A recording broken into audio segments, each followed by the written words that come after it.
I've been through so many tests in my life, and no one has ever been able to show me, well, this is where the issue is and how we can solve it. We have a real strong commitment to using technology to address inequality, bridge gaps. My mission in makeup is to make sure women of color are no longer challenged.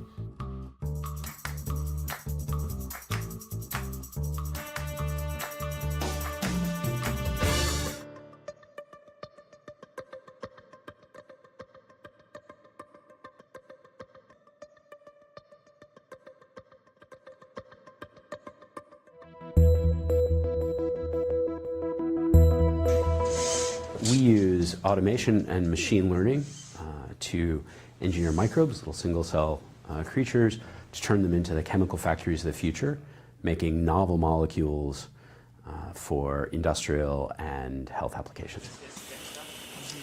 Microbes exist in the real world. We'll modify them slightly to make more of the thing they make naturally, or maybe to make something new altogether. So it might be an adhesive that works inside the human body in a way that a glue that you might make conventionally can't. We can work to increase the effectiveness of crop protection agents, so herbicides, fungicides, those sorts of things. We can reduce the toxicity of agents that seem to work but actually cause other kinds of problems. What we're doing is we're searching the genome for the things that might work, and what machine learning does is it looks for patterns that a human wouldn't find. Now, it for sure wouldn't have been possible 5, much less 10 years ago. The idea of storing information in DNA has been around for several decades. It's just that we hit upon an idea that makes it economically attractive to do it. We, as a society, are generating so much data with 5G wireless networks, Internet of Things, high-definition video, and just social media. So by the year 2025, we're going to generate a lot more data and a lot more useful data than we'll have the capacity to store. And so we are in need of a new medium that can be much more efficient than the current solutions. What we want to do with a new medium like DNA is decrease the footprint, environmental footprint, the physical footprint of data storage tremendously. So nature has had to store all of the genetic information in these really tiny cells in the form of DNA. So that really pushed for the selection of information density. So that's the amount of bits you can store in the same volume. DNA is actually just a biopolymer, meaning it's just a chemical material that we're using. It happens to be the material that stores genetic information when it's inside of your body, but it doesn't have to come from a cell. It can be chemically synthesized, just as plastics would be made. When we're manipulating, it's a liquid. It's a liquid solution that you move around to assemble different pieces of DNA. And then for storage, we would dry that down so that it's a powder in any tube that you were storing it in. You can have it last for thousands of years. So let's keep the theme going. What I'm interested in is cognitive neuroprosthetics. Can I literally jam something in your brain and make you smarter? How much you can think about, pay attention to, kind of mentally operate on at any given moment, we've actually found that we can increase that by about 15%.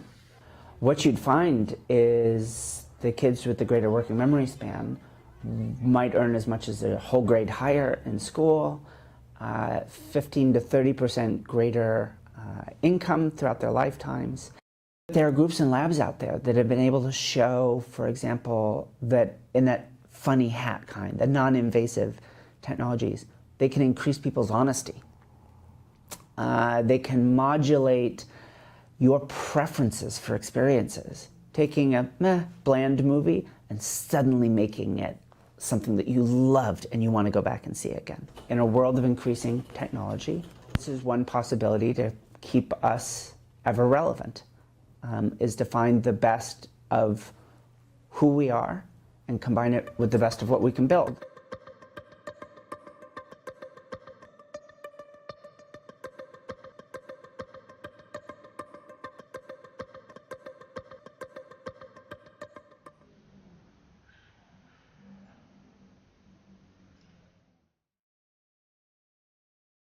Blockchain is in many respects one of the most important emerging technologies that businesses are paying attention to today. It is frequently cast as the next internet, right? And not because of the similarities to the technology itself, but to the potential for business and commerce and how we think about data exchanges globally. So what we're doing is we're writing a piece of software that will leverage blockchain technology to make these records not able to be changed. So when somebody writes, "I'm Officer Bob, I picked this up off the ground on Tuesday," that will go somewhere where it can never be changed. And so you can't go back and rewrite that. So for example, let's say I pay to you, and then you pay to Sam, and then Sam pays to Carol, and then Carol pays to Bob. That entire history of transactions gets saved on this ledger that we call the blockchain. And every node, so basically every computer in the world that decides to participate in hosting this blockchain, basically stores a copy of this ledger. And because there are countless of computers around the world that are helping this network, there's no single point of failure. Imagine you have Twitter or a group chat or some other social network, and you have a bunch of people. Now say among that bunch of people you wanted to keep track of something, but for simplicity we'll call it like your group bucks. Instead of having a piece of paper or a coin that you actually trade around, what you do is you just know how much everyone else has. Okay, Sally has 2, Mindy has 5, and I have 5. And when you want to make a change, you just tell everyone else. So you say, "Hey everybody, I'm sending Bob $1." And everybody, okay, writes that down. And everyone keeps track of everyone else. You see exactly where the funds go to, from what organization, like from what wallet to what wallet. So there's every scenario where, let's say you donate some money, and you don't know how the agency is actually using your money, then if you were to apply that to the blockchain, you could exactly see where your money is going. So hopefully, we're going to start looking at more security aspects of how to secure that data, secure that money, secure that funding, secure that medical records, hopefully within the next couple of years. It's public accountability. And that's basically what blockchain does. That's exactly how Bitcoin works. It's everybody keeping track of everybody else, except everyone's a computer.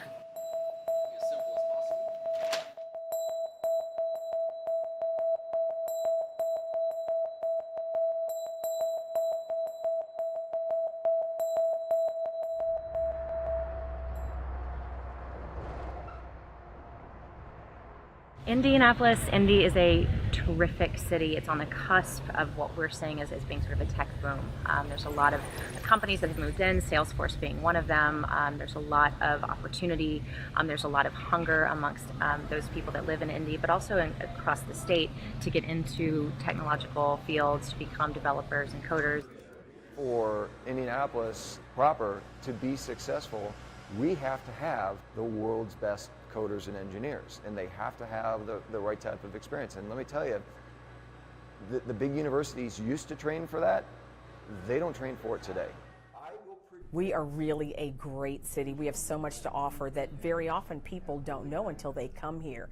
We also have a lot of talent opportunities here. So many strong universities in the city of Indianapolis. And then right next door we have Purdue University, Indiana University, Rose-Hulman, Notre Dame, ISU. So the talent is very close as well as within the city. So it's really a great, energetic place. The thing that I have come to appreciate about Kinsey Academy is the approach and the style is very Silicon Valley, but it's not, it's Midwest. Kinsey Academy is really addressing a gap that we saw in Indy that is providing a different form of education that can put more senior developers into the market more quickly.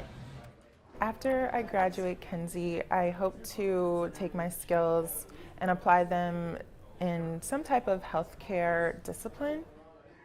I learned about Kinsey and I really liked their idea, and the main thing which attracted is project-based learning, where you do live projects, you work on live projects and you get that experience.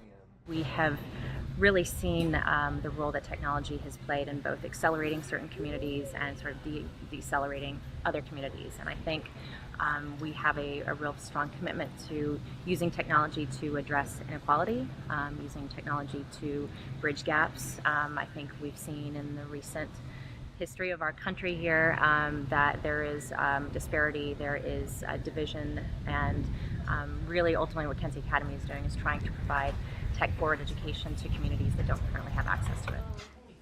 7 can come with me. I want to know if there's something wrong in my brain.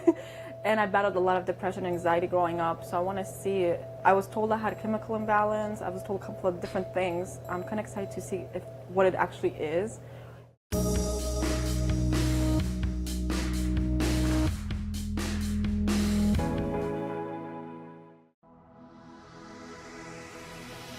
My name's Carla Babb, and I work the Pentagon beat.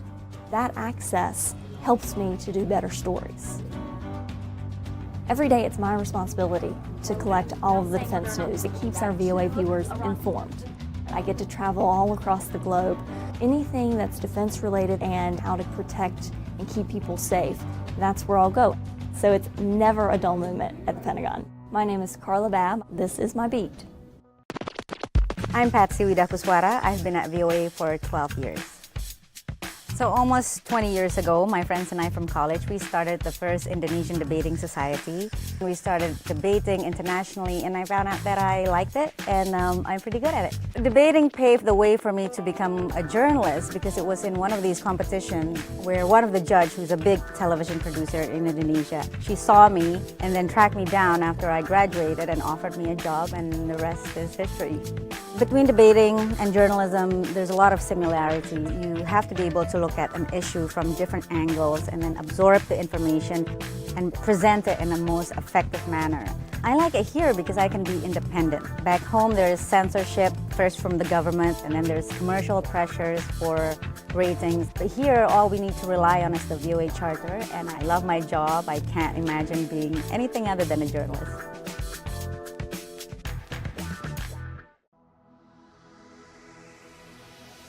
I'm Jim Malone, and I work the political beat. I cover what drives the political issues in the United States, what voters think, what drives the candidates, how public opinion shifts on one issue or another. It keeps you in touch with the American people and where they want the country to go. It's a great way to get a window on what's happening in the United States. I'm Jim Malone, and my beat is U.S. politics.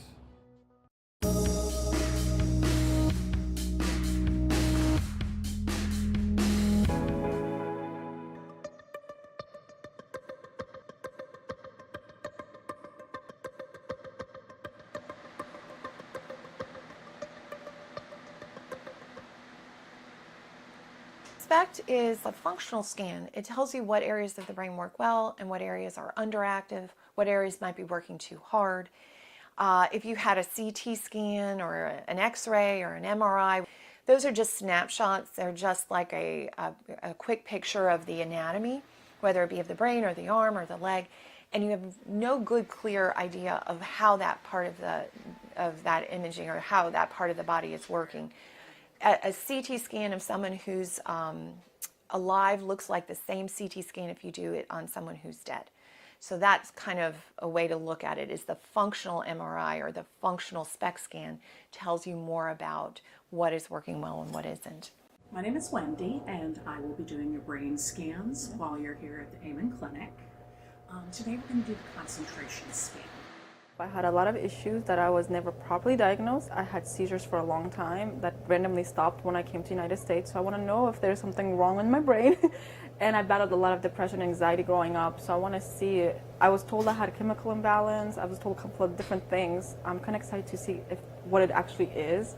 We are one of the only fields that doesn't actually look at the organ that we're treating. Meaning if you were to go to a cardiologist, they're going to do an EKG, or they're going to do an image of your heart, they're going to do an echo. And if you were to go to a surgeon, they're going to do an X-ray or a CAT scan. But a psychiatrist never actually, most traditional psychiatrists do not look at the brain. Back there, they kind of put me. I've been through so many tests in my life, and no one has ever been able to show me, well, this is where the issue is and how we can solve it.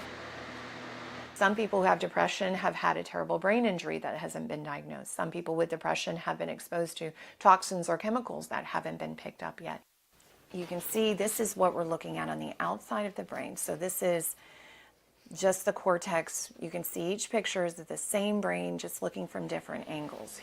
I mean, I kind of a little bit overwhelmed, but also kind of happy that kind of got validated that it wasn't all in my head, that the depression wasn't something I made up, and like as my siblings would like to think that I made up this whole, depression thing. So kind of validating it and also knowing that I wasn't the only person. So the fact that I have this route of going naturally is what very made me happy in a way, that I have other options versus her saying, well, your only option to survive is Zoloft, like how my doctor pretty much sold it to me when I was younger. That was pretty exciting, and knowing that my other parts of my brain are healthy. I think I was nervous seeing what else I could have, the bumps and the holes, but I didn't have any of that, so that was pretty interesting. And it's interesting how they do it. The academic field still sees it as a kind of a research tool rather than a clinical tool. We grab that. You can go ahead and get up. I didn't move or anything, right? No, you didn't. I've already checked.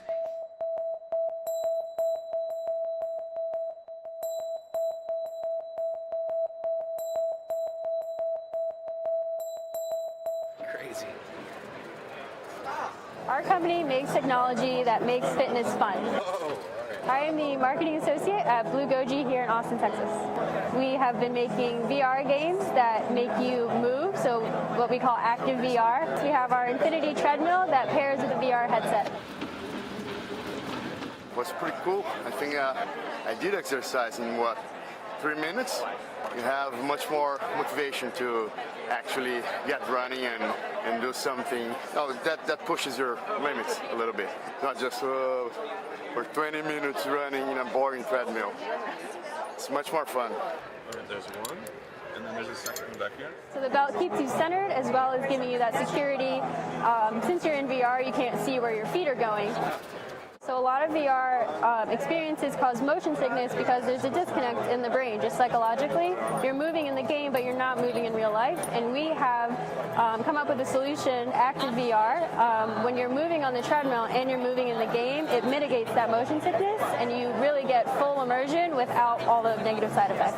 Pretty quickly you adjust to it. In the beginning, it's a different experience, and you don't know what to do.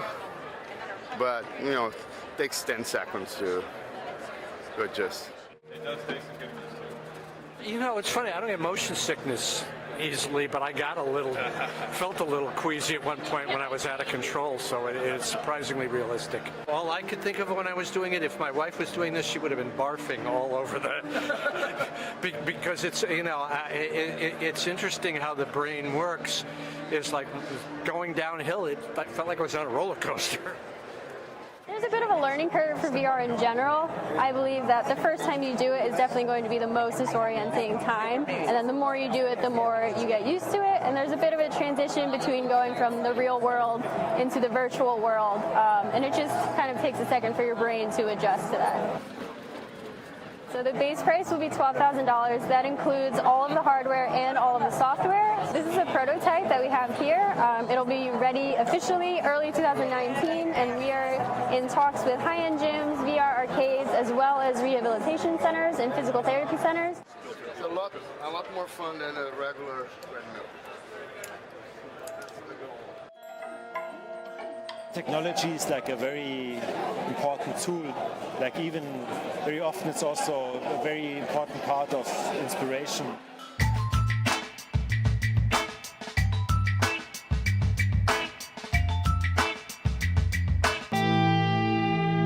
At Arches National Park in southern Utah, National Parks traveler Micah Meyer could see firsthand why it's one of the most visited sites in the state. Even outside of the park and all around Utah, there are these arches that just naturally form from the rock eroding. But in Arches National Park are some of the most magnificent, either really large or there's 2 or 3 all clustered together, or there's a double arch where you can see through 2 arches at once. And then, of course, this Delicate Arch. Delicate Arch, considered by many as the most famous natural stone arch in the world. one of the most famous because it's essentially on its own on top of a hill with a giant vista and mountains behind it. And visitors one by one take their time running or walking into the arch to take their picture, or waiting over here to take the photo. After his visit to Arches, Micah took a boat tour. I'm on the Colorado River, halfway between Arches National Park and Canyonlands National Park. It gives you a perspective of this land, which many people describe as Mars with water, because it's just so arid and so red and orange looking. It's just this really cool juxtaposition, not only of views, but of the wildlife that survives in the desert.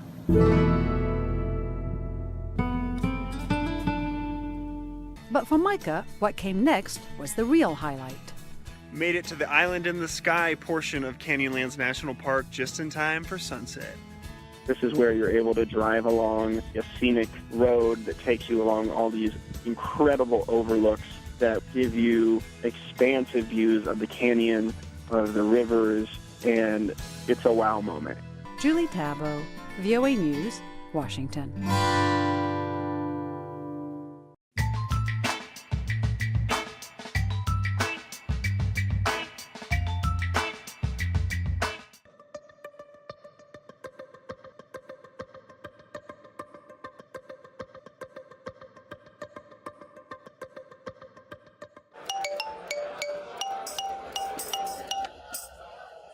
Hello, my name is Nicholas Sierig. I'm from Germany.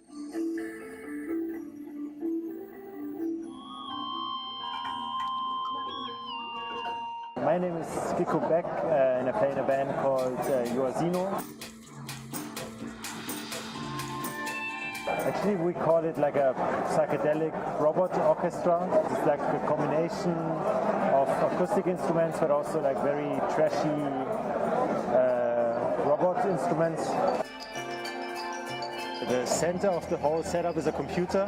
Most of the stuff is controlled by the computer, and the computer can translate to voltage signals, so the robots are controlled by voltage that is controlled by the computer.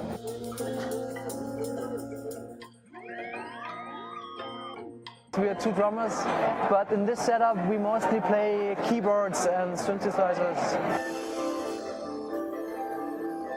It's a little bit different because you always have in mind that there are machines playing with you, so there's no reaction from them.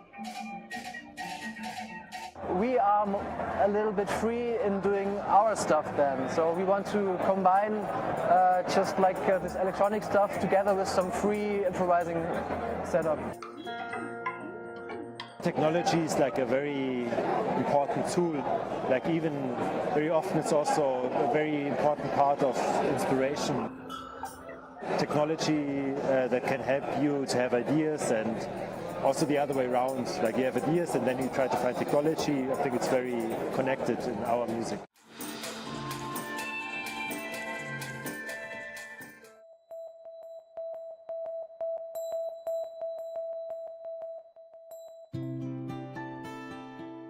I am so fortunate to be a scientist because in order for you to have beauty, you need to have science. In order for beauty to exist, science is at the core of that.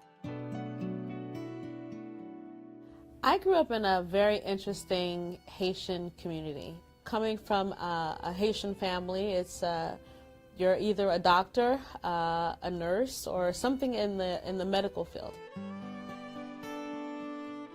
I started at L'Oreal in 1999. I started off as a chemist working on mascaras, a great opportunity to learn and to go even further into cosmetics. Historically, women of color have been challenged on finding foundation shades. My mission in makeup is to make sure that women are no longer challenged. So when we had the opportunity to embrace this challenge, we took it, I guess, by the horns and created a strategy to fix the problem. So in order for us to understand the colors that make up the skin, we had to use basically a camera. And this camera, instead of giving us an image, gives us numbers, and those numbers translates to the color in the skin. We had the opportunity to travel across the U.S. to different regions of the U.S., as well as internationally, such as South Africa, to gather skin tone measurements to make sure that the shades that we were creating were suitable for a large range of skin tones.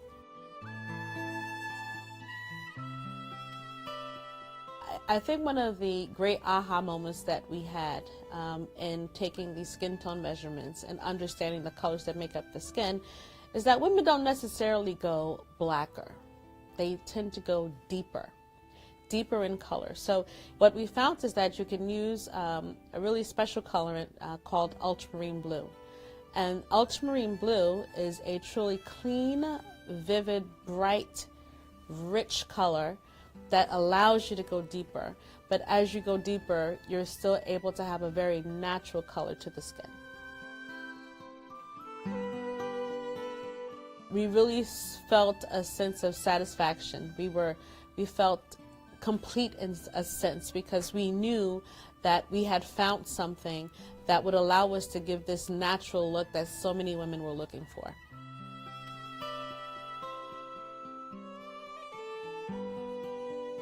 If I was stranded on a deserted island, I need lip gloss. I need for my lips to have a beautiful layer of protection and moisture.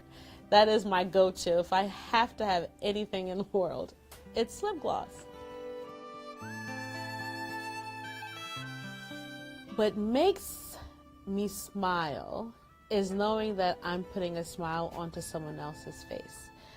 When I get a sense of the women that I touch and hearing feedback from them and hearing how the work that we're doing impacts others in a positive way, it's what gets me up in the morning. It's what drives me. It's what I find to be the best thing of my day.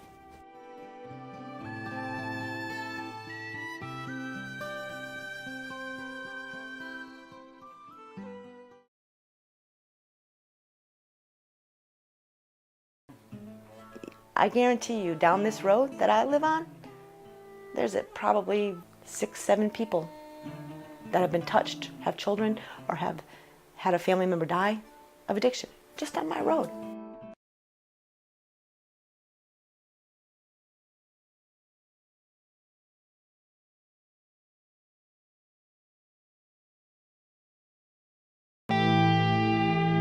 At Arches National Park in southern Utah, National Parks traveler Micah Meyer could see firsthand why it's one of the most visited sites in the state. Even outside of the park and all around Utah, there are these arches that just naturally form from the rock eroding. But in Arches National Park are some of the most magnificent, either really large or there's 2 or 3 all clustered together, or there's a double arch where you can see through 2 arches at once. And then, of course, this delicate arch. Delicate Arch, considered by many as the most famous natural stone arch in the world. One of the most famous because it's essentially on its own on top of a hill with a giant vista and mountains behind it.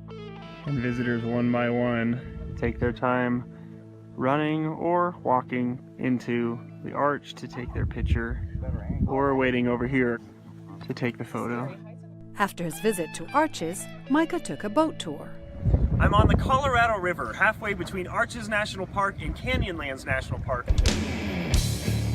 It gives you a perspective of this land, which many people describe as Mars with water, because it's just so arid and so red and orange looking. It's just this really cool juxtaposition, not only of views, but of the wildlife that survives in the desert.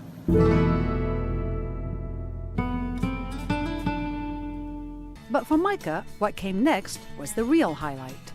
Made it to the Island in the Sky portion of Canyonlands National Park just in time for sunset. This is where you're able to drive along a scenic road that takes you along all these incredible overlooks that give you expansive views of the canyon, of the rivers, and it's a wow moment. Julie Tabo, VOA News, Washington.